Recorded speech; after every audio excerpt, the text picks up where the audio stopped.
अरे जीवनात किती बी येऊ संकट माग नाही पाहायचं, चालत चालत चालत चालत पुढंच जायचं. किती पण येऊ दे संघर्ष, कधी माग नाही हटायचं. जीवनाची खरी गंमत तर संघर्षाशी एक दोन हात करतानाच येते. कारण की जीवन खूप सुंदर आहे आणि त्याच्यातील संघर्ष त्या जीवनाची एक चव आहे. आणि ती चव पाहण्यासाठी प्रत्येकाने आपला संघर्ष हा खूप मोठा पद्धतीने केला पाहिजे, जेणेकरून त्याचा इतिहास बनला पाहिजे. ज्या ज्या वेळेस लोकांना आठवण येईल की ह्या क्षेत्रात कोणी काम केलं होतं, तर तो इतिहास रूपी आपल्या नावाचा उल्लेख त्यामध्ये झाला पाहिजे. त्यामुळे संघर्षाला कधी भिवू नका, अडचणींना मात करा, अडचणींना कधी हात जोडून उभं राहू नका.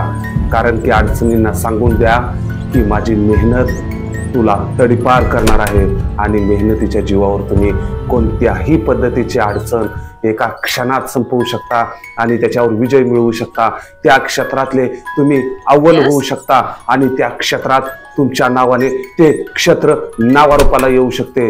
त्यामुळे संघर्ष करणे हा अपरिहार्य आहे आणि त्याच्यातून मार्गक्रमण करून यशस्वी होणे, त्याच्या पायऱ्या आपल्या नावाने लिहिल्या जाणे हे सगळ्यात महत्त्वाचं ठरतं. थँक्यू.